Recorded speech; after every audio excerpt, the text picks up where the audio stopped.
जवानों सब कुछ करना, लेकिन ये 3 गुनाह कभी मत करना। रेत के ज़र्रों के बराबर गुनाह कर लेना, माफ कर दिए जाओगे, लेकिन याद रखो अगर तुमने ये 3 गुनाह कर लिए, रब की रहमत भी तुझे माफ नहीं करेगी। जितने मर्जी गुनाह कर लो, तौबा से माफ हो जाएंगे। अगर तुमने ये 3 गुनाह किए तो मैं कहती हूँ, डंके की चोट पे कहती हूँ, कभी भी माफ नहीं किए जाओगे। इसीलिए बार बार कहती हूँ, ये 3 गुनाह कभी मत करना, क्योंकि मेरे मोहम्मद सल्लल्लाहु अलैहि वसल्लम का रब भी तुझे माफ नहीं करेगा।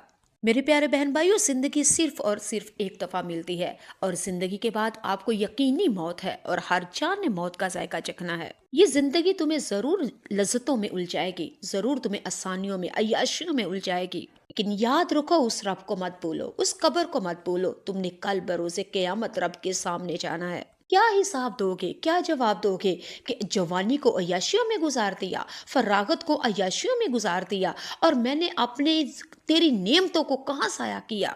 इसीलिए बार बार कह रही हूँ कि खुदा का वास्ता है, कभी कभी कभी भी अपनी जिंदगी में ये 3 गुनाह खुदारा मत करना। हर गुनाह की माफी हो सकती है, हर खता की माफी हो सकती है, हर लफ्जिश माफ की जा सकती है, हर गलती भूल चूक माफ की जा सकती है, लेकिन ये 3 गुनाह कभी भी माफ नहीं किए जाएंगे, क्योंकि इन 3 गुनाहों का अंजाम बहुत ही ज्यादा भयानक है, और जिंदगी के बाद मौत है। और याद रखो, मौत बहुत जल्द आने वाली है, लेकिन अजाब मौत से पहले, यानी कि अजाब जिंदगी में ही शुरू हो जाता है अगर तुम ये 3 गुनाह करोगे। और चैलेंज, अगर आप रब की तौहीद को चैलेंज करोगे ना, तो याद रखो अल्लाह ताला इन गुनाहों से सख्त नफरत करता है। चलिए जी, वीडियो लंबी नहीं करती, आपको उससे पहले बता देती हूँ। नंबर 1, पहला गुनाह ऐसा कौन सा है कि जिससे रब सख्त नफरत करता है, और रब की रहमत भी तुम्हारे गुनाहों को माफ नहीं करेगी। उन गुनाहों में से 3 गुनाहों में से एक गुनाह, अपने वालदैन का खुदारा कभी भी दिल मत दुखाना, अपने वालदैन को कभी भी नाराज ना करना। अगर माँ की दुआ अर्श हिला सकती है ना, उसी माँ की आंख से निकला हुआ आंसू तुझे जमीन में, कब्र में दंसा सकता है। अगर माँ की दुआ तुझे कामयाबी की तरफ लेके जा सकती है, अरूज की तरफ लेके जा सकती है, तो याद रखो उसी माँ की आह तुझे जवाल की तरफ भी लेके जा सकती है। क्योंकि अरे तू, ए गाफिल, ए पटके, ए बदबख्त इंसान, तू तो माँ बाप की जवानी को खा गया। अरे एहसान फरामोश, माँ बाप की जवानी को खा गया। तेरी वजह से माँ बाप ने दुख सहे, दिन रात का चैन खोया। बाप ने खून को पसीना बना के तेरी रगों में उसने कमाई हलाल खिलाई। माँ दिन रात मशीन को चलाती रही, तहज्जुद नमाजों में तेरा नाम ले लेके तेरे वास्ते दुआएं मांगती रही, लेकिन तू जब बोला तो माँ का कलेजा फाड़ दिया, तू जब बोला माँ का दिल तोड़ दिया, तू जब बोला तो माँ रोने पे मजबूर हो गई। अरे ऐसी औलाद के ऊपर लानत है, लानत है ऐसी औलाद के ऊपर। मैं तुम्हें बताती हूँ एक हदीस मुबारक जिसका मफहूम कुछ इस तरह से है। आप सल्लल्लाहु अलैहि वसल्लम ने फरमाया, 3 बंदों के ऊपर लानत है। कैसी लानत है? अल्लाह की लानत है उस बंदे के ऊपर। पहला, रमज़ान आए और वो रोज़ाना रखे, और दूसरा, नबी का नाम आए तो आप सलातु वस्सलाम पर दुरूद ना पड़े, और तीसरा, अगर माँ बाप उसके पास बुजुर्ग हैं और खिदमत करके वो जन्नत ना खरीदे तो बर्बादी है उसके ऊपर।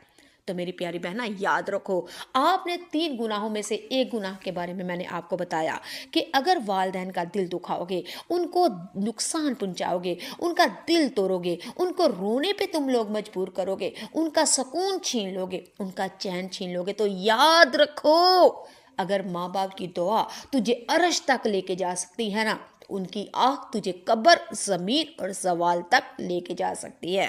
तो याद रखो मेरी प्यारी बहना। चले जी, मैं आपको बता देती हूँ मौत क्या चीज़ है। अरे मौत से पहले हमें इंसान को तैयारी कर लेनी चाहिए। हज़रत यकूब अलैहिस्सलाम, सैयदना यकूब अलैहिस्सलाम ने मलकुल मौत से कहा कि तू अगर मुझे, मेरी रूह लेने के लिए आएगा ना, तो मुझे बता के आना, मुझे बता के आना। चले जी, खैर, अगर आहिस्ता आहिस्ता वक्त हो गया, मलकुल मौत आ गए। याकूब अलैहिस्सलाम ने पूछा किस तरफ आया, किस बात पे आया है? उन्होंने कहा, अर्ज़ की, ए अल्लाह के नबी, अल्लाह, ए नबी खुदा, आपकी रूह लेने के लिए आया हूँ। आपने आगे से फरमाया, मलकुल मौत याद कर, मैंने तो तुझे कहा था, मैंने तुझे कहा था कि मेरी रूह लेने से पहले तू मुझे बता देना, लेकिन तू तो अचानक ही आ गया। ملک الموت نے کہا حضور میں ایک دفعہ نہیں بتایا بلکہ میں نے تو آپ کو 7 دفعہ بتایا ہے کہ میں آپ کے پاس آنے لگا ہوں، آپ تیاری کر لیں، آپ تیاری کر لیں۔ میری پیاری میں بہنا، خدا کا نبی ہو، نبی خدا ہو اور وہ تیاری نہ کرے، استغفر اللہ معاذ اللہ۔ لیکن کہنے کے لیے یہ انہوں نے حضرت یعقوب علیہ السلام نے مجھے اور آپ کو سمجھانے کے واسطے یہ بات کہی تھی۔ تو آپ نے فرمایا کس طرح تو 7 دفعہ آیا ہے؟ ملک الموت نے فرمایا یعقوب علیہ السلام یاد کریں، آپ کے محلے کے اندر کبھی بچہ، کبھی بزرگ، کبھی مائی، کبھی کوئی فوت ہوتا رہا اور آپ ان کا جنازہ پڑھاتے رہے، آپ نے نماز جنازہ پڑھی بھی، آپ نے نماز جنازہ پڑھی بھی، ان کو کفنایا بھی، ان کو دفنایا بھی، آپ کے سامنے وہ قبر میں چلے گئے، تو وہ آپ کو ایک پیغام تھا کہ اگر وہ چلے گئے تو آپ نے بھی ان کے پیچھے آنا ہے۔ نمبر 2، ملک الموت نے کہا اے اللہ کے نبی یعقوب علیہ السلام، آپ کے اندر کمزوری آئی، یہ کمزوری موت کا ایک اعلان تھی، آپ کے ہاتھوں میں، آپ کی پاؤں میں، آپ کی آواز میں جو کپ کپی تھی، یہ بھی میری طرف سے ایک اللہ کی طرف سے موت کا ایک میسج تھا، آنکھوں میں بینائی کم ہو گئی، یہ بھی موت کا میسج تھا، آپ نے کفنایا دفنایا، موت سامنے کسی کی دیکھی تو موت کا یہ بھی میسج تھا، آپ کے بالوں میں، آپ کی داڑھی میں کیا چاندی نہیں آئی؟ اگر آپ کے بال سفید ہو چکے ہیں تو یہ بھی موت کا میسج تھا، آنکھوں میں بینائی آئی، یہ بھی میسج تھا، کمر اڑ گئی، یہ بھی میسج تھا، جوانی ڈل گئی، یہ بھی تو موت کا میسج تھا۔ اے اللہ کے نبی، میں ایک دفعہ نہیں بلکہ 7 بار آپ کو بتایا تھا کہ موت آنے والی ہے، موت آنے والی ہے، اور 7 دفعہ آپ کو بتایا تھا۔ اللہ اکبر، اللہ اکبر، اللہ۔ اے میرے پیارے بہن بھائیوں، آؤ موت کی تیاری کر لو۔ اللہ کے نبی مجھے اور آپ کو سمجھانے کے واسطے یہ ملک الموت سے باتیں فرما رہے ہیں تاکہ اگلی امتوں کو، اللہ کی مخلوق کو پتہ ہو جائے کہ کیا کرنا ہے۔ کمر جھک جائے، موت کا پیغام، آنکھوں میں بینائی کم ہو جائے، ہاتھوں میں آواز میں کپ کپی آ جائے اور بالوں میں چاندی آ جائے، کمر جھک جائے، تو یہ موت کا پیغام ہے۔ اے غافل انسان، تیرے سامنے کتنے جنازے اٹھے، کتنی دفعہ تو نے اپنے ہاتھوں سے ان کو دفنایا، کتوں کا نماز جنازہ پڑھا، لیکن تو جانے کے لیے شاید تیار ہی نہیں تھا، تو یہ ماننے کے لیے تیار نہیں کہ موت کتنی دردناک چیز ہے۔ تو میری پیاری بہنہ، میں آپ کو بتا دیتی ہوں، اسی لیے کہتی ہوں کہ ریت کے ذروں کے برابر بھی گناہ ہوں گے تو معاف کر دیے جائیں گے، لیکن 3 گناہ، یہ 3 گناہ کبھی بھی معاف نہیں ہوں گے۔ اب دوسرا گناہ کون سا ہے، ذرا سنیے گا۔ دوسرا گناہ ظالم کی حمایت کرنا اور مظلوم سے نفرت کرنا، مظلوم کی ظلم کا تم تماشا دیکھنا، کہکا لگانا، اور مظلوم کی مدد کرنے کے بجائے تم ظالم کی حمایت کرو۔ یاد رکھو، مظلوم پر ہنسنا تیری طرف سے وہ بھی ظلم ہے، اور مظلوم کی گود نہیں ہوتی، اصل میں وہ ایک قبرستان ہے۔ مظلوم کا تماشا بنانا تو کبیرہ گناہ کر رہا تھا، اور مظلوم بیچارے نے تو ہنسنا چھوڑ دیا، اس نے تو ہنسنا چھوڑ دیا ہے۔ اور جتنے بھی گناہ کر لو گے توبہ سے معاف ہو جائیں گے، لیکن یہ 3 گناہ معاف نہیں ہوں گے۔ پہلا، والدین کا دل دکھانا، دوسرا، مظلوم کے خلاف نہیں بلکہ مظلوم کی مدد نہیں کرنی، ظالم کی مدد کرنا، ظالم کی حمایت کرنا، اور تیسرا گناہ، کسی کا دل دکھانا، اللہ کی مخلوق، اللہ کے بندے کا کسی کا دل دکھانا۔